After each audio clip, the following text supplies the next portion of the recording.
믿음이란 하나님을 바라보는 거예요라는 제목으로 은혜 말씀을 함께 나누고자 합니다. 제가 온 세대 기도회 설교여가지고 이 쓰는 단어랑 표현법을 어린아이들에게 잘 맞춰야 되는데 어떻게 해야 되지 많이 고민을 하다가 바꾸고 또 바꾸고 했는데 이게 이 텐션이 잘 안 올라오더라고요. 그래. 근데 다행히 어린 친구들이 생각했던 것만큼 엄청 또 많이진 않아서 그냥 편하게 그냥 하면 될 것 같습니다. 네, 제가 한 가지 이야기를 여러분들에게 말씀을 본격적으로 나누기 전에 나누고자 합니다. 오늘 말씀의 주제와 관련이 되어 있는 이야기인데요. 제가 어제 어떤 목사님의 블로그에서 내용을 가지고 와서 살짝 표현을 바꿔 보았습니다.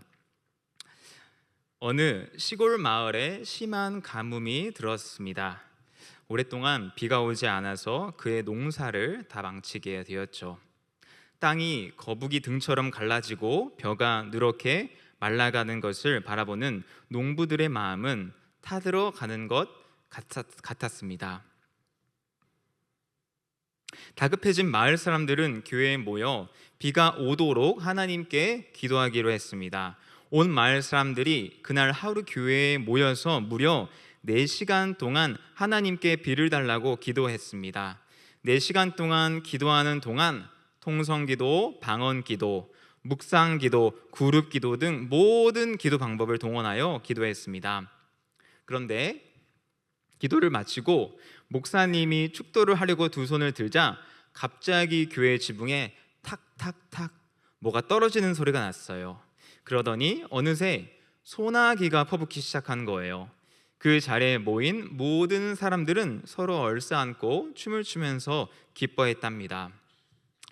이제 기쁨으로 집으로 돌아가려고 하는데 비가 너무 많이 와서 아무도 집으로 돌아갈 수 없었어요. 마을 사람들이 다 교회 현관에서 집에 가지 못하고 있을 때 조그만 여자아이가 우산을 탁 펴고 교회 문을 나서서 집에 가는 거예요. 그 순간에 집에 가는 겁니다. 사람들은 이 아이가 너무나 신통해서 너는 비가 올 줄 어떻게 알고 우산을 챙겨왔니? 하고 물어봤어요. 그러자 이 아이는 오히려 어른들을 이상하다는 눈으로 쳐다보면서 이렇게 말했어요. 오늘 우리가 하나님께 비가 오게 해달라고 기도하기 위해서 모인 거 아니에요? 우리가 하나님께 기도하면 당연히 비가 올 테니까 우산을 가져왔어요.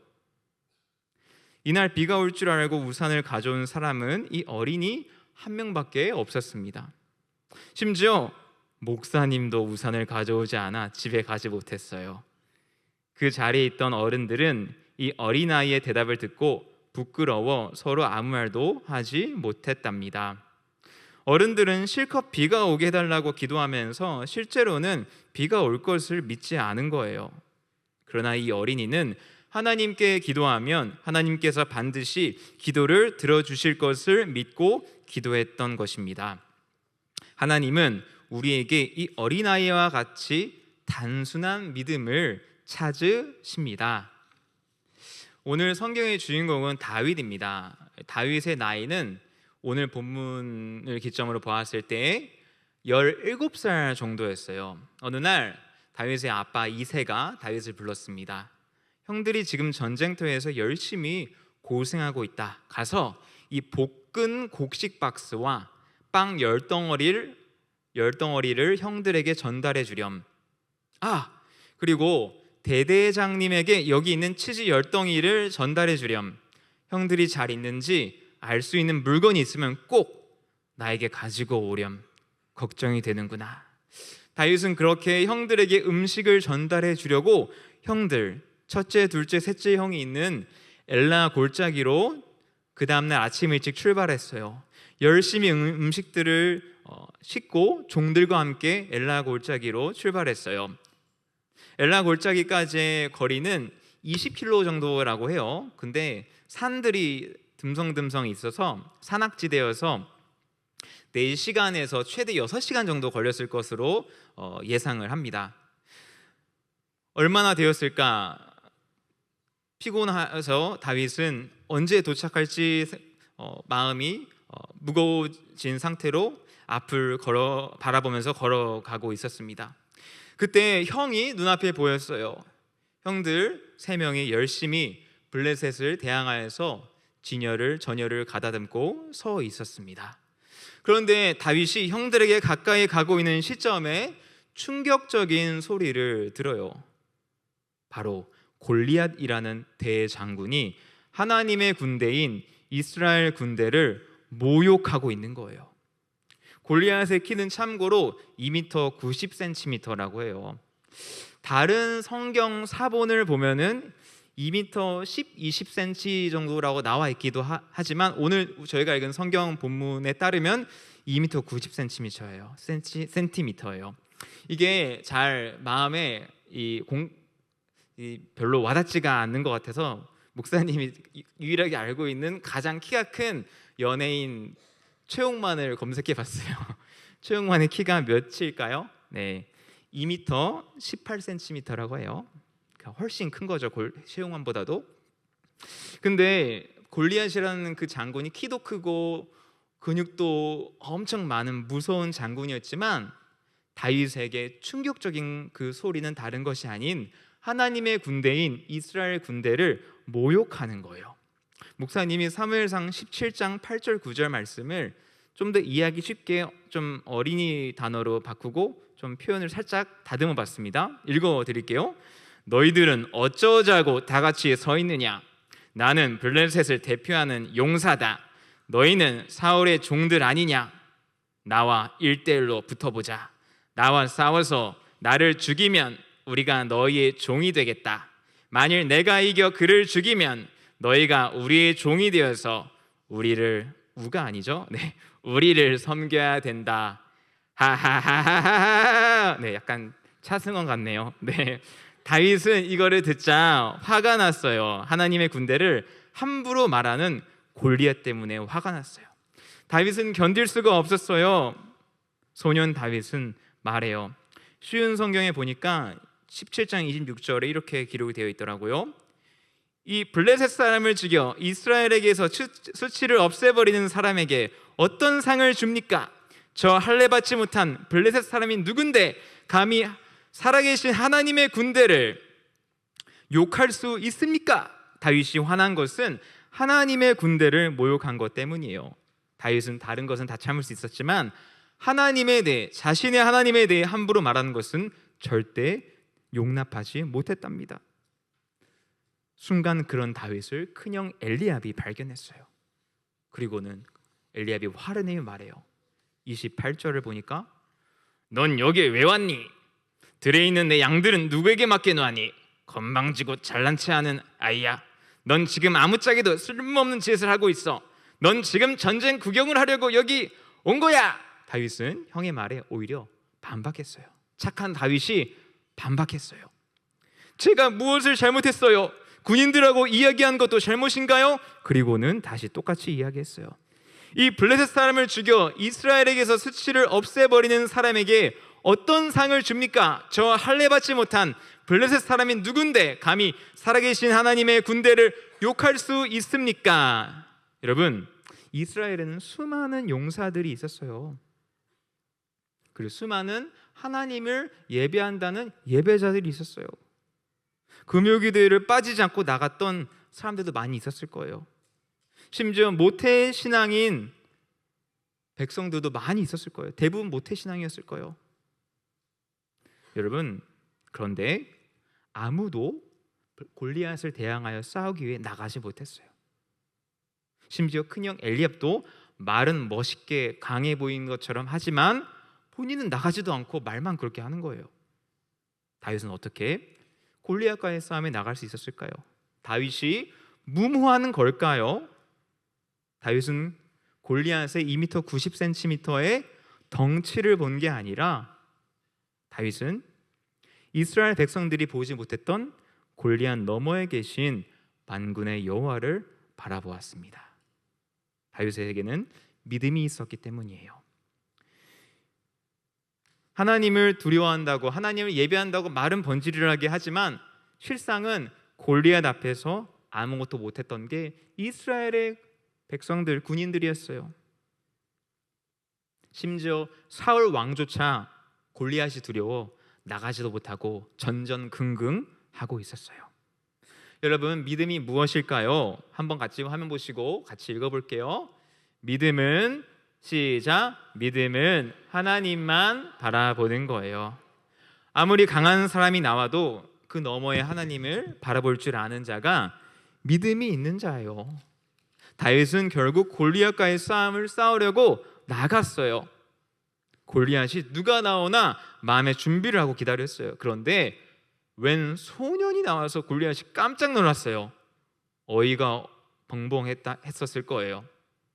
오늘날로 말하면은 우리 격투기라는 그 단체들이 많이 있잖아요. 그 유명한 게 UFC인 것 같더라고요. 네, UFC 격투기 세계 챔피언과 싸우려고 우리나라에서 대표를 보냈는데, 아까 저랑 같이 기도했던 잘생긴 우리 학생 있죠? 나이가 딱 다윗의 나이일 것 같더라고요. 인정이가 나간 거예요. UFC 세계 챔피언과 싸우기 위해서. 골리앗은 자신의 힘만을 믿었어요. 하지만 다윗은 자신의 힘이 아닌 여호와 하나님을 바라보았답니다. 그렇다면 여기에서 친구들에게, 성도분들에게 질문을 하나 하려고 해요. 다윗이 처음부터 여호와 하나님을 온전하게 바라보는 믿음의 사람이었을까요? 태어나면서부터? 아니면 다윗에게 특별한 성경 공부 방법이 있어가지고 이새가 다윗을 불러놓고 가르쳐 주어서 다윗이 믿음의 사람이 되었던 걸까요? 아니에요. 다윗은 자신의 삶에서 겪는 고난, 어려움을 통하여서 하나님을 의지하는 훈련을 한 거예요.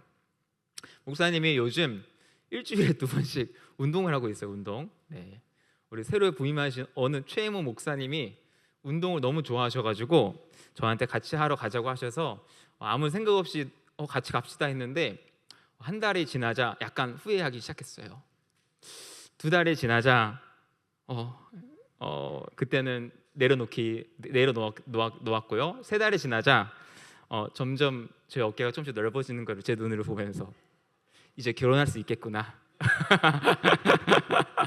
제 목표는 10월 달까지 최대한 건강한 몸과 영혼을 만들어서 목사인데 하고 거부할 것처럼 행동하지만, 근데 외모적으로 호감이 가서 한번 만나볼까? 저의 인간적인 전략이지만 이 또한 사람의 생각일 거라 생각이 됩니다. 여러분, 다윗은 목자로서 양을 지키면서 생명을 잃을 뻔한 위험을 여러 번 경험하였어요. 사무엘상 17장 34절에서 35절을 보면은 다윗이 사울을 어떻게 보면 설득하는 장면이 나와요. 내가 나가서 싸우겠습니다라고 사울이 너가 나갈 수 있겠어? 라는 말씀을 얘기를 하자 다윗이 설득하는 말씀이 이렇게 등장하는데, 제가 읽어드릴게요. 그러나 다윗이 사울에게 말했습니다. 왕의 종인 저는 내 아버지의 양떼를 지키던 사람입니다. 사자나 곰이 나타나서 양을 물어가면 저는 그놈을 공격하여 그 입에서 양을 구해냈습니다. 그놈이 저를 공격하면 저는 그놈의 턱을 잡고 때려 죽이기도 하였습니다. 다윗은 목자로서 양을 지키면서 생명을 잃을 뻔한 위험을 여러 번 경험한 거예요. 아무도 보지 않는 그곳에서 다윗은 치열하게 하루하루를 자신의 생명을 내놓는 삶을 산 것입니다. 하나님을 의지하지 않고서는 목자의 일을 감당할 수 없었던 사람이 바로 다윗이었어요. 믿음은 하나님을 바라보는 거예요. 하나님만 의지하는 거예요. 그런데 우리는 말은 이렇게 하지만 삶에서 어려움이 생기지 않고 평온할 때 정말 주님을 의지하지 않으려는 본성을, 악한 본성을 가지고 있는 자들이랍니다. 하지만 우리 삶에 어려움이 생길 때, 다시 말해서 인간의 힘으로 해결할 수 없다고 느끼는 어려움이 우리 앞에 있을 때 우리는 하나님만을 그때 찾게 되는 것이죠.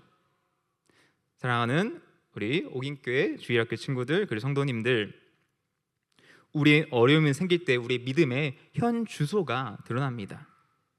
이스라엘 백성들이 골리앗이라는 어려움이 생기자 그들의 믿음의 현 주소가 드러났어요. 금요기도회, 새벽기도에 많이 참석해도 너무 감사하지만 그거를 많이 드렸던 신앙인으로 여겨지는 이스라엘 군인들조차도 여전히 막상 어려움이 닥치자 어쩔 줄 몰라 하는 것이 그들의 신앙의 믿음의 현 주소였답니다. 다윗은 골리앗을 만날 때 갑자기 큰 믿음을 가지고 나아간 게 아니라 삶의 현장에서 고난을 통하여서 믿음의 근육이 붙어나는 훈련을 하였기에 어느 순간 골리앗을 만날 때 이미 다윗에게는 크신 하나님만이 눈에 보였기에 두려워하지 않았다라는 것이죠. 혹시 여러분들 중에서 나도 큰 믿음을 갖고 싶어 라고 생각하는 친구들이 있어요? 그런 성도님들이 계시나요? 우리들의 삶의 어려움들을 만났을 때 세상의 방법이 아니라 하나님을 찾기를 예수님의 이름으로 축복합니다. 하나님의 방법을 사용하시기를 축복합니다. 다윗이 이렇게 이어서 고백을 해요. 여호와께서 나를 사자와 곰에게서 구해 주셨습니다. 여호와께서는 나를 이 블레셋 사람으로부터도 구해 주실 것입니다. 뭐죠? 다윗은 단순히 열심히 사는 것을 말하는 것이 아니라 하나님을 의지하는 생명을 걸고 살아가는 그 치열한 일상의 삶을 매 순간순간 살아갔기 때문에 다윗에는 그 믿음이 있던 거예요. 여호와 하나님이 저 골리앗조차 이길 줄 것이다. 블레셋 사람부터 나를 구해 주실 것이다. 사자의 곰에게서 나를 구해 주신 것처럼. 여러분, 믿음은 큰 부흥회나 큰 연합 집회에 가서 뿅 하고 만들어지는 게 아니에요. 믿음은 여러분의 지극히 평범하고 지극히 당연하게 보일 수 있는 일상에서 만들어진답니다. 친구들이 다니는 옥인 유치원, 그리고 친구들이 또 다니는 불광초등학교, 청운초등학교, 그리고 학원, 그리고 여러분이 친구들과 함께 어울리고 있는 놀이터, 그리고 엄마, 아빠, 형들, 동생과 같이 지내는 여러분의 방, 집, 그 일상의 현장이 바로 여러분이 믿음의 삶으로 되어가는 하나님의 훈련 장소라는 것입니다. 그 공간에서 여러분이 작은 거라도 하나님을 의지하려고 할 때 여러분이 주님의 살아계심을 조금씩 경험하게 되다가 인생에 어려움이 닥쳤을 때도 여러분은 주님을 찾게 되는 줄로 믿습니다. 그렇게 새벽 올게요, 금요기들에 나와서 여러분이 주님의 이름을 부르짖을 때 믿음의 근육이 점점 붙어서 어느 순간에 다윗과 같은 믿음의 용사로 다시 한번 태어나기를 옥인교회 다음 세대 친구들을 예수님의 이름으로 축복해요. 아멘. 목사님이 처음 옥인교회 왔을 때 유년부서를 담당했었어요. 그때 이렇게 수업을 듣는데 뭔가 수업의 내용을 듣고 너무 도전을 받은 내용이 있었어요. 뭐냐면은 세상에는 복음이 당장 그들은 필요로 하지 않는다라는 거예요. 그들은 예수님의 말씀을 들으려고 교회에 오고자 하는 마음이 없다는 거예요. 대신에 그들이 필요한 것들, 가난한 사람들은 물질이거나 옷이 없는 사람들은 옷을 주거나 먹을 게 없는 친구들한테는 음식을 주면서 그들이 원하는 거를 채워주고, 그리고 그 다음에 복음을 전할 때 엄청난 큰 역사가 일어날 수 있어요 라는 수업의 내용을 들으면서 나도 그러면은 유년부에서 1학년, 2학년, 3학년 친구들한테 뭐를 해주면은 그들이 가장 좋아할까? 뭐를 필요로 할까? 목사님이 말하고 싶은 거는 교회 다니는 친구들이 아니라 교회 안 다니는 유년부 친구들, 세상에 있는 친구들은 뭐가 필요할까라고 고민을 하기 시작하였어요. 그러면서 얼마 전에 했던 우리 다음 세대 전도 축제와 같은 유년부 안에서만 하는 축제를 계획하기 시작했어요. 근데 선생님들과 회의를 하자 목사님 마음은 조금씩 두려움이 짙어지기 시작했어요. 이거 할까요? 그거 하다 지난번에 허리 부러졌어요. 이렇게 하면 어때요? 그거 하다가 이런 일 또 일어났어요. 선생님들의 부정적인 이야기를 들으면 들을수록 점점 제 마음은 믿음이 온데간데 없어졌어요. 그러면서 시간이 지날수록 더 두려운 마음이 생겨났어요. 믿음이 생기다가 또 두려워지고, 그때 목사님이 다른 것은 안 하고 이것만 하게 되더라고요.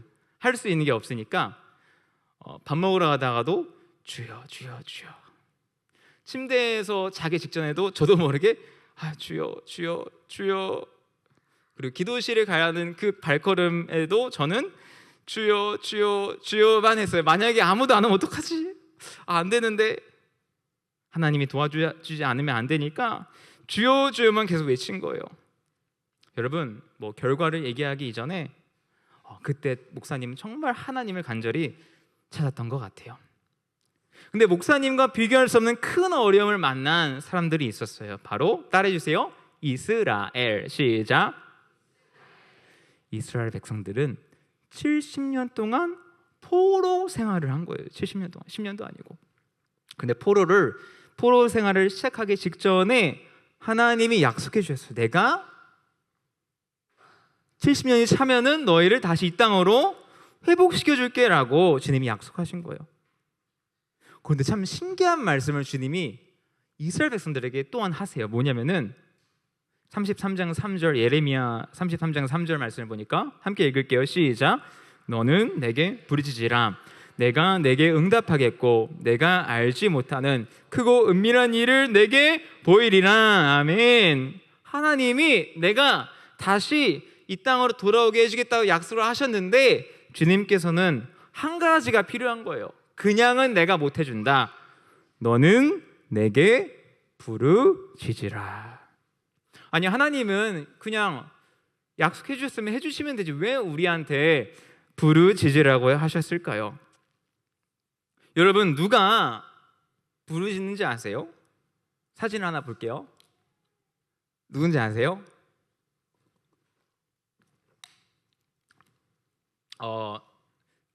제 조카입니다. 네, 지금 며칠 전에 만 2돌이 지난 조카인데요.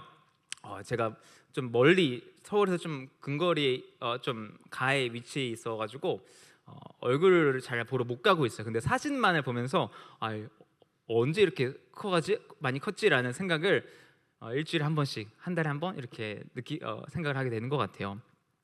그런데 제가 조카를 보려고 조카가 1살 때 여동생 집에 갔었는데 조카가 볼을 이렇게 움직이고 건들다가 갑자기 이유는 모르겠는데 또 우는 거예요. 또는 아니죠. 갑자기 우는 거예요. 그러다가 제 여동생한테 엉엉 울면서 막 가는 거를 제가 봤습니다. 그리고 또 있다가 또 갑자기 뭐 또 울어요. 갑자기 남동생이 아니라 여동생의 남편, 매제라고 하나요? 네. 여동생의 남편에게 이렇게 울면서 가더라고요. 여러분, 이 세상에서 누가 부르짖느냐면요, 어르신들이 부르짖는 게 아니에요. 부르짖는 사람들은요, 어린 아기들이 부르짖어요. 자신의 힘으로 할 수 없는 것을 자신의 힘으로 아무것도 할 수 없다는 것, 자신의 그 연약함을 누구보다도 뼈저리게 느끼고 있는 어린 아기들이 부르짖는 거예요. 왜냐하면은 자신의 힘으로 할 수 없으니까 엄마 아빠한테 일단 부르짖고 울면서 찾고 보는 거죠. 응애를 했어요. 자다가 치울 수 있는 능력이 안 돼요. 아기가 뭐 하죠? 우는 거죠. 응애 우는 거죠. 그럼 엄마가 그걸 듣고 급하게 뛰어요. 무슨 일이 났는지. 모성애가 있잖아요. 그리고 보니까 냄새가 나요. 야, 똥을 싸서 치워달라고 우는구나. 할 수 없어. 자기 혼자 치울 수 없어서 치워주는 거죠. 그리고 누워있다가 배가 고파요. 냉장고에 가서 열어서 음식을 꺼내올 수 있는 능력이 안 됩니다. 뭐 하죠? 또 우는 거예요. 흥해흥해 울어요. 그럼 엄마가 그걸 듣자마자 또 뛰어가요. 자다가도 뛰어가요. 아빠는 주무시는데 엄마는 뛰어간다고 누가 그러시더라고요. 여러분, 왜 울지? 라고 보니까 아까 저녁을 조금 잤었는데 배고파서 우나 보다. 그럼 또 챙겨주시는 게 엄마의 마음이죠. 여러분, 하나님이 이스라엘 백성들의 부르짖으를 하는 것은 그냥 본인 자기 만족하시려고 좀 크게 좀 소리 내봐 라고 하시는 게 아니라 너희가 간절하게 나를 의지하라고, 나를 간절하게 찾으라고 주님께서 이스라엘 백성들을 초청하시는 거예요. 주님은 언제 일하실까요? 하나님은 주님의 자녀가 부르짖을 때, 주님을 간절히 찾을 때, 다른 말로 하나님을 간절히 의지할 때 주님께서는 일하신다라는 거예요. 믿음이 있는 사람들은요, 간절한 기도 제목 있잖아요. 그러면은 하나님만이 자신의 해결 책임을 믿기 때문에 소리가 날 수밖에 없어요. 여러분, 저도 그만 간증하겠습니다. 더 얘기하면 또 많아지니까. 저도 어려움을 겪었을 때 보니까 소리가 한 몇 배 더 커지더라고요. 작은 어려움이라도 소리가 커지는 게 우리 사람의 모습이에요.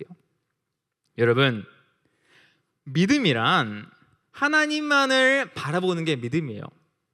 그런데 우리가 하나님만을 바라보는 것을 잘못 오해하는 게 있어요.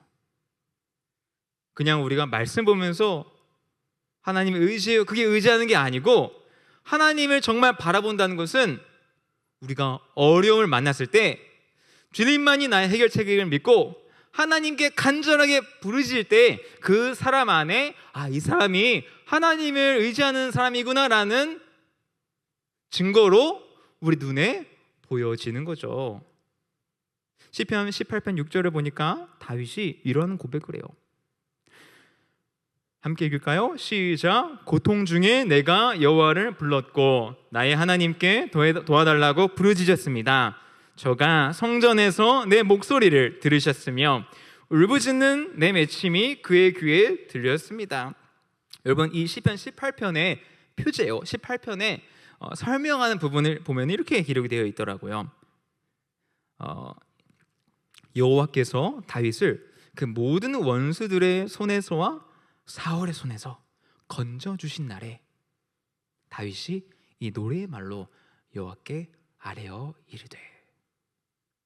다윗이 환난 가운데, 참고로 다윗은 기름 부음을 받자마자 바로 왕위에 오른 게 아니라 7년에서 10년 동안 사울 왕을 피해 다니는 광야 인생을 살았어요. 그런데 광야 인생이 끝나고 모든 원수가 다 사라지는 그날에 다윗이 자기와 함께 하신 그 신실하신 하나님을 노래하는 것이 바로 오늘 시편 18편의 본문이라는 거예요. 아까 농아부 성도님들이 나와서 신실하신 주님을 찬양하였잖아요. 주님의 선하심을, 누가 그 선하심을 노래할 수 있죠? 하나님의 선하심을 경험을 해야지만 그 노래를 할 수 있다라는 거예요. 다윗은 신실하신 주님을 경험하였고 모든 원수들이 다 사라진 그때에 주님께 감사한 나머지 하나하나 노래를 적어간 겁니다. 그 적어가는 내용 중에서 6절에서 이렇게 다윗이 말하고 있어요. 다시 한번 목사님 읽어줄게요. 고통 중에 내가 여호와를 불렀고. 이건 쉬운 성경으로 되어 있는 거예요. 어른 성경을 보면은 내가 환난 중에서 여호와께 아뢰며 나의 하나님께 부르짖었더니, 이걸 쉬운 성경을 해서 고통 중에 내가 여호와를 불렀고 나의 하나님께 도와달라고 부르짖었습니다. 그런데 그가 성전에서 내 목소리를 들으셨으며 울부짖는 내 외침이 그의 귀에 들렸습니다. 다윗이 주님을 의지할 때 하나님의 나타나심, 새벽빛같이 어김없이 나타나 자신을 도와주시는 주님의 손길을 경험하여서 모든 원수 환난들이 다 사라진 그때 감사의 찬양을 주님께 올려드리는 거예요. 이제 말씀을 정리하려고 합니다. 함께 따라해 볼까요? 믿음은 하나님만 바라보는 거예요. 한 가지 더. 믿음은 고난 속에서 만들어진답니다. 마지막 세 번째로, 믿음은 하선아, 목사님 얼마 전에 준 용돈이 지금 일하고 있는 건가 보다. 다음에 더 맛있는 거 사줄게. 고마워요. 믿음은 하나님께 간절하게 부르짖는 거예요. 여러분, 이것이 바로 믿음이라는 것이죠. 목사님이 찬양을 한 곡 같이 부르려고 찬양을 하나 준비해 왔어요. 이 찬양의 제목은 비준비하신이에요. 이 찬양은 시편 147편의 내용을 가지고 만든 찬양인데, 가사를 보면 우리 주는 위대하며 능력이 많으시도다. 그의 지혜 무궁하며 인자는 영원하도다. 상한 자들 고치시며, 상한 자들이 누굴까요? 마음이 깨어진 자들을 고쳐주시고 그 상처를 싸매주시는도다. 할렐루야, 아멘. 다윗이 이 고백을, 다윗이 한 건 아니겠죠. 시인 이 고백을 왜 하였을까요? 이스라엘 백성들이 바벨론 포로로 끌려가서 70년 만에 다시 이스라엘 그 가나안 땅으로 돌아왔을 때 감격하여서 만든 시편이 바로 시편 147편이에요. 그 주님이 하신 일이 너무 놀라워서 만든 게 147편이고 그 147편을 가지고 어느 한 목사님이 곡을 만든 게 비준비하신이에요. 주님이 하신 일이 너무나 놀라워서 믿음의 간증처럼 부르는 게 바로 이 찬양인 것이죠. 이 시간 우리가 하나님께 간절하게 먼저 부르짖고 그 주님이 일하시는 믿음으로 바라보고 비준비하신 이와 같은 이 찬양의 가사가 우리의 간증이 되기를 소망하는 믿음으로 이 시간 함께 나아갔으면 좋겠습니다. 이 시간 함께 주여 한번 외치고 간절하게 부르짖을 때 우리 찬양은 기도한 다음에 찬양할게요. 간절하게 부르짖을 때 여러분의 삶을 얽매우고 있는 고난, 네, 소리 조금만 낮춰주세요. 네, 여러분의 삶을 얽매우고 있는 여러분의 고난, 어려움, 우리 유년부, 중등부, 고등부 친구들 많이 경험하고 있는 그 어려움, 남에게 말할 수 없는 나만의 어려움, 그것이 무엇인가요? 여러분, 여러분에게 어려움이 주어졌다고 이스라엘 백성들이 홍해 앞에서 불평불만하는 것을 하나님께 주님 왜 저에게 이걸 주셨어요? 라고 함부로 말하지 않기를 소망합니다. 아니, 그 어려움을 가지고 주님의 얼굴을 구하는 귀한 복의 통로로 활용하시기를 예수님의 이름으로 축복합니다. 이 시간 믿음의 눈을 들어서 주님만이 나의 어려움을 해결할 수 있습니다 라는 간절한 고백으로 하나님의 얼굴을 찾는 거예요. 주여 저희 가정의 회복을 허락하여 주시옵소서. 남편의 신앙을 회복하여 주시옵소서. 가정에 믿지 않는 나의 자녀가 신앙의 회복을 경험하여 함께 주일 예배를 오손도손 앉아서 주님께 드리는 그날이 속히 오기를 소망합니다 라고 간절하게 주님의 얼굴을 부르짖는 거예요. 우리 준비된 친구들, 준비된 성도들만 다 함께 이 시간 주님의 이름 한번 크게 부르짖으려고 하는데요. 주여 한번 간절한 마음으로 함께 어린아이의 마음으로 부르짖고 기도합니다. 시작. 주여